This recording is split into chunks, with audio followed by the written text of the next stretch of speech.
जय हिंद फ्रेंड्स। स्वागत है आपका आपके अपने यूट्यूब चैनल पर। तो इस वीडियो में हम आधुनिक भारत के आगे क्वेश्चन डिस्कस करने वाले हैं। पिछले में हमने 20 क्वेश्चन डिस्कस किए थे, आज भी 20 क्वेश्चन डिस्कस करेंगे।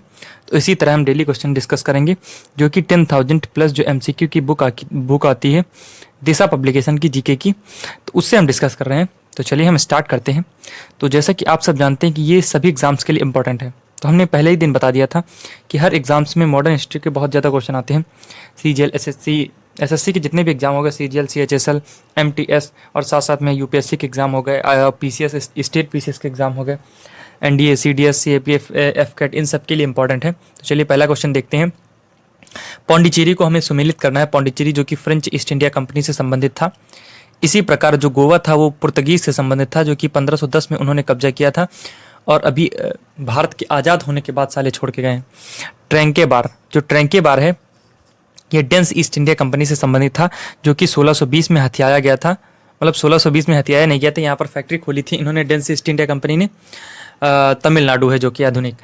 और जो सड्रास है, जिसे सद्रास लिखा गया है, ये डच ईस्ट इंडिया कंपनी का एक मुख्यालय था, जो कि एक बंदरगाह है और ये मद्रास के दक्षिण में स्थित है सद्रास। तो इसका हमारा कौन सा आंसर राइट हो जाएगा? ए नंबर, क्योंकि डी का 1 से मैच होता है और जितने भी देखेंगे आपको डी का 1 से कोई मैच नहीं होगा। अगला है, उस क्षेत्र की पहचान करें जहां से यूरोप वासियों को सर्वोत्तम सोरा और अफीम प्राप्त होता था। तो ये हमारा बिहार है, जहां से यूरोप वासियों को सर्वोत्तम सोरा और अफीम प्राप्त होता था। अगला क्वेश्चन है, निम्नलिखित में से कौन सा युद्ध जिसने भारत में ब्रिटिश प्रभुत्व को प्रारंभ किया? तो इसका आंसर 1-2 सेकंड मैं रुक के बताऊंगा, आप लोग बताइए तब तक। तो इसका answer option number B right हो जाएगा, क्योंकि जैसे कि हम जानते हैं कि प्लासी का युद्ध, जो कि सिराजुद्दौला और अंग्रेज गवर्नर रॉबर्ट क्लाइव और उसके साथ में एक आया था एडमिरल वॉटसन, इन तीनों के बीच में लड़ा गया था। तो मुख्यतः जो भूमिका थी वो रॉबर्ट क्लाइव की थी, क्योंकि वही नीति बनाता था हर चीज़ की। तो इसलिए इसका ऑप्शन नंबर बी राइट होगा, क्योंकि ये प्रभुत्व यहीं से प्रारंभ होता है।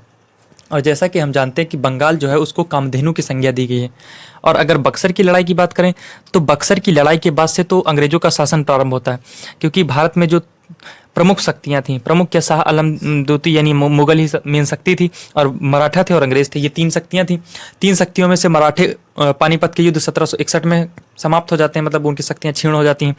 और फिर जो शाह आलम द्वितीय थे वो बक्सर के युद्ध में लड़ाई करके अपने आप को एकदम खत्म कर लेते हैं, और यहीं से इलाहाबाद की संधि होती है और ब्रिटिश का शासन आरंभ हो जाता है। अगला क्वेश्चन देखते हैं, यानी हमारा इसका आंसर नंबर बी राइट होगा। अगला क्वेश्चन है, भारतवर्ष में ब्रिटिश साम्राज्य का संस्थापक कौन था? तो जैसा कि जो रॉबर्ट क्लाइव है, ये भारत में ब्रिटिश साम्राज्य का संस्थापक माना जाता है।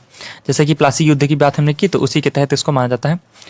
और ये जो हमारा क्वेश्चन है, जो कि 24 नंबर था, 1 मिनट, ये जो था, ये WBC यानी वेस्ट बंगाल के सिविल सर्विसेज एग्जाम में आ चुका है 2019 में, चेक कर सकते हैं आप।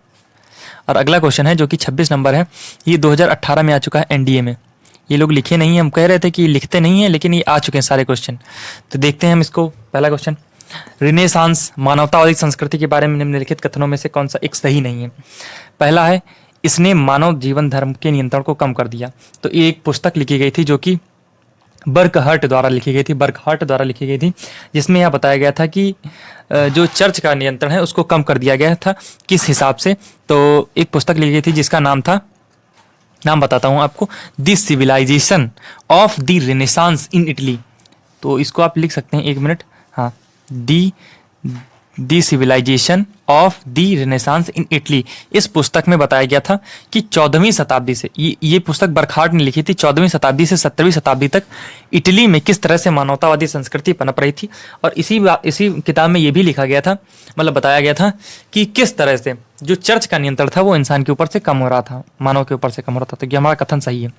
और दूसरा है, इसका मानना था कि मानव स्वभाव बहुमुखी है। तो ये भी बात सही है। इनका मतलब जो ये संस्कृति, इसका मानना था कि मानव का स्वभाव बहुमुखी है। कहने का अर्थ यह है कि वो एक मनुष्य जो है उसमें कई तरह के इंटरेस्ट हो सकते हैं। इंटरेस्ट कहने का अर्थ रुचियाँ हो सकती हैं, कई तरह के हुनर स्किल्स हो सकते हैं। तो स्किल और इंटरेस्ट की बात करते हैं ये, तो ये हमारा भी सही है। जिस तरह से एक एग्जाम्पल इसमें लिया गया है क्लास 11th की NCERT में, कि एक ही विद्वान व्यक्ति जो होता है, एक ही व्यक्ति विद्वान भी हो सकता है, कूटनीतिज्ञ भी हो सकता है, धर्मशास्त्रज्ञ भी हो सकता है और कलाकार भी हो सकता है। यानी उसकी बहुमुखी प्रतिभा को दिखाने का प्रयास किया गया है। और जब एक व्यक्ति में इतने 4-5 गुण आ जाए तो उसे रेनेसा कहा जाता है। और डी है, इसमें भौतिक संपत्ति, सत्ता और गौरव की आलोचना की गई। ये भी कथन हमारा सही है। केवल गलत कथन जो है वो हमारा ऑप्शन नंबर सी है, क्योंकि यह आचरण से संबंधित नहीं था, यह मानवता से संबंधित था। और हमने मतलब इसको 2-3 जगह देखा, जैसे कि हमने आपको एनसीईआरटी का उल्लेख दिया कि आप एनसीईआरटी क्लास 11th की एनसीईआरटी का 7th चैप्टर देख सकते हैं। साथ साथ में अरिहंत की एक प्रीवियस ईयर की आती है एनडीए की, उसमें भी मैंने देखा, तो उसमें भी देखने से पता चलता है कि इसका आंसर नंबर सी ही राइट होगा, और बुक के हिसाब से भी आंसर नंबर सी राइट हो रहा है एनसीईआरटी के हिसाब से। लेकिन ये जो दिशा पब्लिकेशन वाले हैं उनके हिसाब से आंसर नंबर डी आ रहा है, जो कि गलत है। तो कभी कभी गलतियाँ हो जाती हैं प्रिंटिंग में, तो इसके लिए हमें बुरा मानने की जरूरत नहीं है। इसका 26 नंबर का सी आंसर राइट होगा, आप लोग ध्यान में रखिएगा। अगला क्वेश्चन है, ये भी एनडीए 2018 में आ चुका है। निम्नलिखित में से किसने 1793 में बंगाल में चिरस्थायी बंदोबस्त की शुरुआत की? तो जो चिरस्थायी बंदोबस्त है उसे इस्तमरारी बंदोबस्त भी कहा जाता है और जमींदारी बंदोबस्त भी कहा जाता है, जिसकी शुरुआत लॉर्ड कॉर्नवालिस ने की थी, जिसको 1790 में 10 वर्ष के लिए किया गया था, लेकिन फिर उसके बाद में 22 मार्च 1793 को हमेशा के लिए स्थायी कर दिया गया था। और यह भारत के कुल मिलाकर 19% भाग पर लागू हुई थी, 19%। और बता दें आपको कि ये कहाँ कहाँ पर लागू हुई थी। बंगाल, बिहार, उड़ीसा, बंगाल, बिहार, उड़ीसा, फिर यूपी।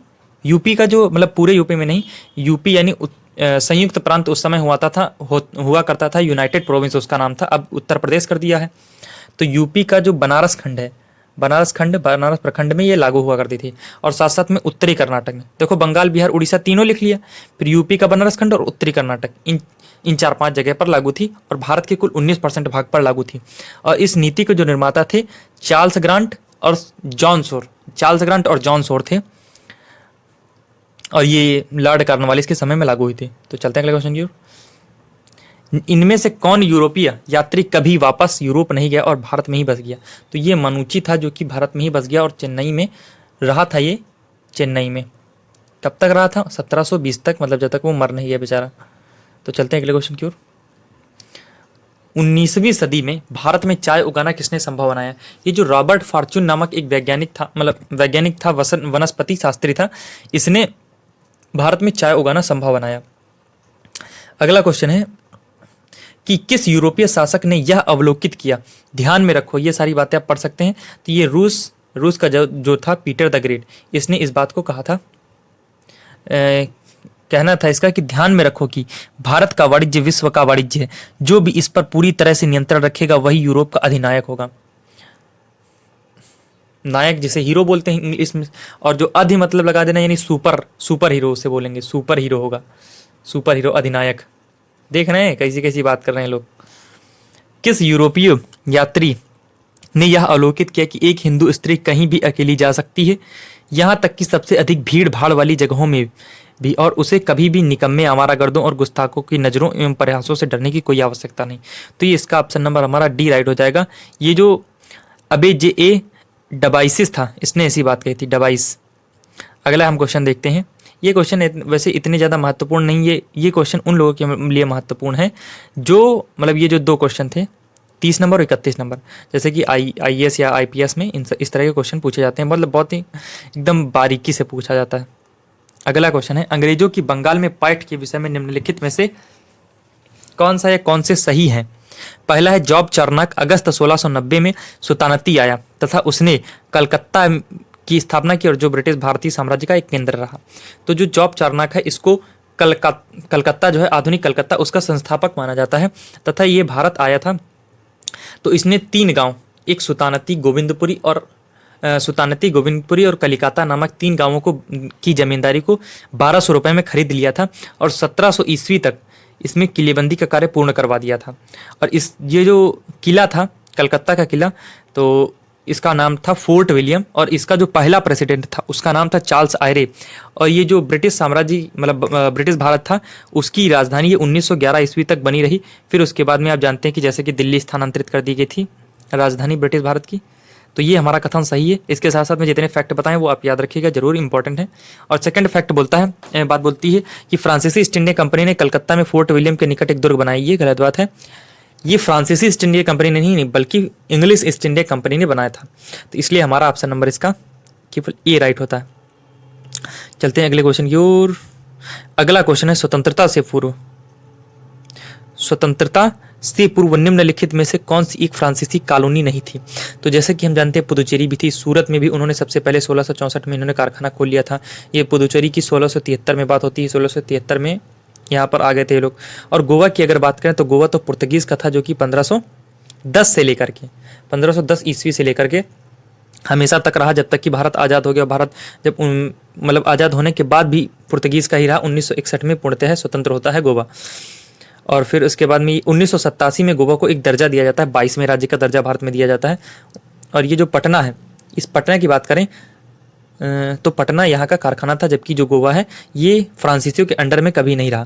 तो इसका ऑप्शन नंबर डी राइट हो जाएगा। जबकि अगर हम बात करें दिशा पब्लिकेशन वालों की, तो उन्होंने ऑप्शन नंबर बी राइट दिया है, लेकिन बी राइट नहीं है आंसर, पटना है राइट। इसका हम आपको प्रमाण भी देते हैं, साथ साथ में मैप भी दिखाते हैं कि आखिरकार कैसे था ये। तो जैसा कि हम अपने मैप पर आ चुके हैं, तो आप यहाँ पर देखेंगे कि जो पटना है, तो पटना पर एक तो पहली बात आपको अभी अभी आपने पढ़ा कि जो यूरोपवासी थे वो कहाँ से सोरा, सबसे उत्तम सोरा और अफीम प्राप्त करते थे। तो वो एक ही जगह थी, मतलब मुख्यतः एक जगह थी, जो कि अफगानिस्तान से या तो वो अफीम प्राप्त करते या तो यहाँ से पटना से। तो इन्होंने पटना से प्राप्त की, और सोरा और अफीम को लेने के लिए इनको यहाँ आना ही पड़ता। तो इसलिए अफीम जो पटना का क्षेत्र है उसमें भी फ्रांसीसियों ने अपना, मतलब उनकी फ्रांसीसियों की भी कंपनी थी। और मुख्यतः यहाँ पर आपको दिखा देते हैं कहाँ कहाँ पर इनकी कंपनी थी। देखो, पहले तो मैप के लिए हमको ये चीज़ देखनी होगी कि जो डी ए है वो डेनिश है, डी से डच है, और ई से इंग्लिश है, एफ से फ्रेंच है, और पी से पुर्तगीज़ है। तो चलते हैं हम स्टार्टिंग से देख लेते हैं। एक मिनट, ये हमारा मैप रहा।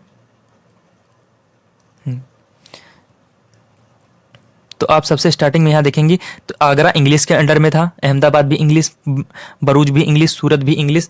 देखो, सूरत में उन्होंने कारखाना स्थापित किया था। इन्होंने ये कहा था, इनका क्वेश्चन था कि निम्नलिखित फ्रांसीसी कॉलोनी नहीं थी, तो उन्होंने, कॉलोनी तो थी लेकिन अब बाद में सूरत के उसके अंडर चली गई, तो इससे कोई फर्क नहीं पड़ता।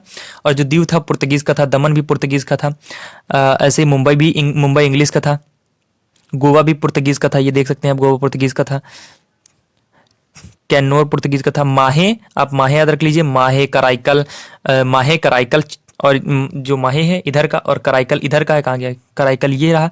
और यहीं पर एक और है यनम, ये तीन, और चौथा पुदुचेरी। ये चार मुख्यतः जो थे इनके थे, फ्रेंच के। और साथ साथ में इधर आपको बालासोर दिखेगा, इधर चंद्रनगर दिखेगा, चंद्रनगर बालासोर, ये भी इन्हीं के थे। और एक यहाँ पर बंदरगाह है जिसका नाम डिगोई ऐसा करके कुछ है, तो वो जो कि अब समुद्र में डूब चुका है, और वो भी फ्रेंच ईस्ट इंडिया कंपनी के अंतर्गत था। ऐसे ही पटना भी उनके अंतर्गत था, पटना भी उनके अंतर्गत ही था, मतलब पूरा पटना उनके अंतर्गत नहीं था, लेकिन वहाँ पर उन्होंने अपनी एक कॉलोनी खोल रखी थी। चलते हैं हम अपने अगले क्वेश्चन पर। तो इसका हमारा क्या आंसर नंबर हो जाएगा? डी, पटना में मतलब वो लोग थे ये, जबकि ये दिशा पब्लिकेशन वाली पता नहीं काहे ऐसा लोग बताते हैं गलत गलत। देखो यहाँ पर गोवा भी लिख रखा है, जबकि गोवा पर इनका कभी अधिकार ही नहीं हुआ। चलते हैं अगले क्वेश्चन की ओर। हमारा अगला क्वेश्चन जो कि है गवर्नर से संबंधित है, गवर्नर जनरल से संबंधित है, वायसराय से संबंधित है।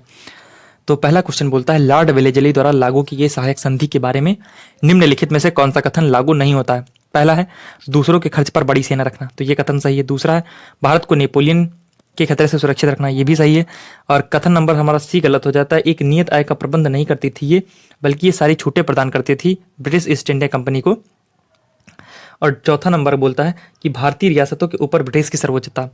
तो जैसे कि विदेश नीति जो है और सेना है, अगर किसी व्यक्ति के हाथ में लग जाती है तो वो सर्वोच्च हो जाता है उससे, क्योंकि उस देश की रक्षा जो सबसे महत्वपूर्ण चीज़ है, और जो संबंध है यानी विदेश नीति जिससे कि संबंध बनते हैं दूसरे देशों से, वो उसके हाथ में आ गई, तो वो सर्वोच्चता तो हो ही जाएगी ब्रिटिश की। और हम बात कर लेते हैं जो लॉर्ड वेलेजली की सहायक संधि है, ये लॉर्ड वेलेजली द्वारा ना शुरू की जा करके डुप्ले को इसका प्रारंभकर्ता माना जाता है कि वह प्रथम यूरोपीय था जिसने इस संधि को प्रारंभ किया था। और साथ साथ में इसके कुछ नियम थे। पहला नियम यही था कि अगर किसी भारतीय राजा को किसी अन्य राजा से बातचीत करनी है तो वो खुद नहीं जाएगा, वो ब्रिटिश ईस्ट इंडिया कंपनी खुद बातचीत कर लेगी, किसी को बात करने की कोई जरूरत नहीं। और कोई भी युद्ध नहीं प्रारंभ करेगा अपनी तरफ से, वो अगर युद्ध को कोई ऐसी बात बनती है तो ब्रिटिश ईस्ट इंडिया कंपनी खुद उन राज्यों की रक्षा करेगी। और साथ साथ में जो बड़े राज्य थे, पहली बात तो छोटे राज्यों के पास सेना रखने का कोई विचार ही नहीं होता, और जो बड़े राज्य थे वो अगर अपनी सेना रखेंगे तो उसमें क्या होगा, अंग्रेजी कमांडर होगा, उसकी जो अंग्रेजी कमांडर होगा, जो सेना है उनका अंग्रेजी कमांडर होगा। और ये जो खर्च होगा इस सेना का वो खुद वही राज्य उठाएगा जिसके यहाँ ये पर सेना रहेगी। तो इसी तरह से चलते हैं हम अगले क्वेश्चन की ओर। और साथ साथ में एक अगला प्रावधान ये भी था कि जो कंपनी है वो राज्य के आंतरिक मामलों में हस्तक्षेप नहीं करेगी। अगला क्वेश्चन है कि निम्नलिखित में से कौन सा युग्म सुमेलित नहीं है, मतलब सुमेलित सही है। पहला बक्सर का युद्ध। तो जैसा कि आप जानते हैं कि बक्सर के युद्ध में 3 लोग लड़े थे, मतलब 3 नहीं 2 लोग लड़े थे, लेकिन एक तरफ 3 लोग थे, एक तरफ 1 लोग था। तो एक तरफ था अंग्रेजी की तरफ से हेक्टर मुनरो था, अंग्रेजों की तरफ से हेक्टर मुनरो था, और इनकी तरफ से मीर कासिम था, मीर जाफर नहीं था, मीर कासिम था, शाह आलम द्वितीय था, शुजाउद्दौला था। तो इस तरीके से हमारा कथन सुमेलित नहीं है, सही की पूछा है इन्होंने। और वांडीवास का युद्ध फ्रांसीसी ईस्ट इंडिया कंपनी के विरुद्ध कंपनी, ये एकदम राइट है, जो कि 1761 में लड़ा गया था, सॉरी 1760 ईस्वी में लड़ा गया था। और अगला है जलियांवाला का युद्ध। तो जलियांवाला बाग तो आप जानते हैं, जो कि जनरल डायर के आदेश पर गोलियां चलवाई गई थी 13 अप्रैल 1919 में, 13 अप्रैल 1919 ईस्वी में। और अगला है खेड़ा का युद्ध। तो आप खेड़ा के युद्ध के बारे में तो आप जानते ही हैं कि खेड़ा का युद्ध जो कि शाहजी और ताराबाई के बीच में हुआ था। तो चलते हैं हम अगले क्वेश्चन की ओर।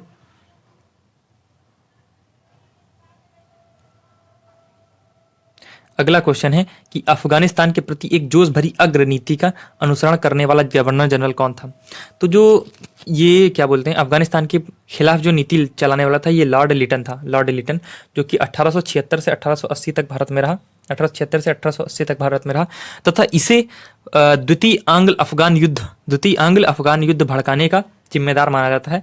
क्योंकि इस मतलब जब इन एक अमीर था, मतलब अमीर उसका नाम ही अमीर है, जो अफगानिस्तान का था, तो अफगानिस्तान के अमीर के साथ समझौता करने ये एल्गिन लिटन गया। तो अमीर का कहना था कि तुम ब्रिटिश रेजिमेंट हमारे अफगानिस्तान में ना रखो, लेकिन लिटन जिद पर अड़ा था कि नहीं, हमको रखनी है। तो इसी वजह से द्वितीय आंग्ल अफगान युद्ध होता है। अगला क्वेश्चन है, उस समय जब नेपोलियन की शक्ति के सामने यूरोप में साम्राज्य धराशायी हो रहे थे, तो नीचे लिखे गए गवर्नर जनरल में से किस ने भारत में ब्रिटिश पताका फहराई रखी थी। तो जो मार्क्विस ऑफ हेस्टिंग्स था, मार्क्विस ऑफ हेस्टिंग्स यानी लॉर्ड हेस्टिंग्स जिसको कहते हैं, मार्क्विस ऑफ हेस्टिंग्स, एक मात्रा लगा दो, मार्क्विस ऑफ हेस्टिंग्स जो था 1813 से 1823 के बीच में, भाई बहुत मतलब इसने संभाला था भारत में पताका। अरे बहुत आरामी थे, लेकिन क्या कहना, 1815 में जो था ये नेपोलियन हार गया था, और फिर उसके बाद में इसकी 1821 में मृत्यु हो जाती है। इसको सेंट हेलेना द्वीप पर डाल दिया जाता है, अटलांटिक महासागर में सेंट हेलेना द्वीप में डाल दिया जाता है और नेपोलियन को, तो वहीं पर उसकी मृत्यु हो जाती है। और कहा जाता है कि इसको जहर दिया गया था, इतिहासकारों के अकॉर्डिंग। ब्रिटिश भारतीय राज्य क्षेत्र का अंतिम प्रमुख विस्तार किसने किया। तो जैसे कि इसमें 3 नीतियां थी। सबसे पहले रिंग फेंस की नीति, जिसे हम घेरे की नीति बोलते हैं, जो कि वॉरेन हेस्टिंग्स के द्वारा शुरू की गई थी। दूसरी आती है सहायक संधि, जो कि लॉर्ड वेलिस्ली द्वारा शुरू की गई थी। तीसरा आता है व्यक्तिगत का सिद्धांत, यानी डॉक्ट्रिन ऑफ लैप्स, जो कि किसके द्वारा शुरू किया गया था, डलहौजी के द्वारा, डलहौजी हड़प नीति जिसे बोलते हैं, डलहौजी के द्वारा। तो सबसे अंतिम विस्तार जो कि था वो डलहौजी के समय में हुआ था, डलहौजी के समय में। इसका ऑप्शन नंबर हमारा बी राइट हो जाता है। चलते हैं अगले क्वेश्चन की ओर। निम्नलिखित युग्मों में से कौन सा एक सही सुमेलित नहीं है। पिट्स इंडिया एक्ट क्या है। तो इन पिट्स इंडिया एक्ट सही है, जो कि वॉरेन हेस्टिंग्स के समय में 1784 ईस्वी में आया था, जिसके तहत बोर्ड ऑफ कंट्रोल की स्थापना की गई थी। और अगला है doctrine of lapse. Doctrine of lapse जैसे कि अभी हमने बात की कि डलहौजी के समय में थी, डलहौजी ने ये व्यक्तिगत का सिद्धांत स्टार्ट किया था, जिसका शासनकाल 1848 से, मतलब भारत में 1848 से 56 तक ये रहा था। और इसी की वजह से, डलहौजी की वजह से ही 1857 की क्रांति हो जाती है, क्योंकि वो लोग बहुत परेशान कर रखे था। और वर्नाक्यूलर जो प्रेस एक्ट है वो रिपन के समय में आया था, सॉरी लिटन के समय में आया था, और कर्जन के समय में ऐसा कुछ नहीं हुआ था। इसलिए हमारा ऑप्शन नंबर सी ही गलत है, सी गलत है। तो ये जो लिटन है, लिटन के समय में ये वर्नाक्यूलर प्रेस एक्ट इसी ने प्रस्तुत किया था, तो इसलिए हमारा ये गलत हो जाता है। चलते हैं अगले क्वेश्चन की ओर। भारत में ब्रिटिश साम्राज्य के दौरान निम्नलिखित वायसरायों पर विचार करें। तो हमको इन वायसरायों पर विचार करना है। तो जैसे कि हम जानते हैं कि सबसे पहले कौन आया था, ये 1905 का, आपको कर्जन का विभाजन तो याद ही होगा। तो उस कर्जन के विभाजन को याद करते ही आप हम इसको बता सकते हैं कि सबसे पहले तो यही होगा। इरविन समझौता जानते हैं, 1931 में हुआ था। चेम्सफोर्ड को भी जानते हैं कि चेम्सफोर्ड सुधार आया था एक, याद हो आपको, भारत शासन अधिनियम 1919, जिसे मॉन्टेग्यू चेम्सफोर्ड सुधार कहा गया था। 1919 ये हो गया, ये 31 हो गया, ये 5 आपको दिखाई दे रहा है। भले ही 5 में ये नहीं आया था, ये आया था 1899 में। लेकिन बात यहाँ पर ये हो रही है कि हम किस तरह से एकदम ट्रिक के तहत, एक तरीके से ट्रिक के तहत कैसे निकाल सकते हैं। और हार्डिंग जो था, तो हार्डिंग के बारे में आप जानते हैं कि ये 10 से 19 के बीच में रहा, 1910 से 1919 के बीच में रहा। तो नंबर 1 पे ये आता है, एक नंबर पे ये कर्जन आता है, दूसरा आता है चेम्सफोर्ड, क्योंकि ये कब आया था, 16 में, 16 से लेकर के 21 तक ये चेम्सफोर्ड रहता है। तो एक दो, एक दो, सॉरी एक दो नहीं, एक तीन दो चार, एक तीन दो चार, एक तीन दो चार, एक तीन दो चार, यानी ऑप्शन नंबर ए इसका राइट हो जाता है। तो यहाँ पर इनकी डेट्स भी आप देख सकते हैं कि 1899 में, 1905 में गया, फिर 1916 में चेम्सफोर्ड आता है, 1921 में गया, लॉर्ड हार्डिंग जो आता है 10 आया, फिर 16 में गया। और ये जो अगला है, क्या बोलते हैं इसका, इरविन, इरविन 26 से 31 रहता है। आपको इरविन समझौता तो याद ही होगा। अगला क्वेश्चन है जो कि ये आप लोग बताने वाले हैं कमेंट बॉक्स में, आप लोग कमेंट बॉक्स में इसका बताइएगा आंसर।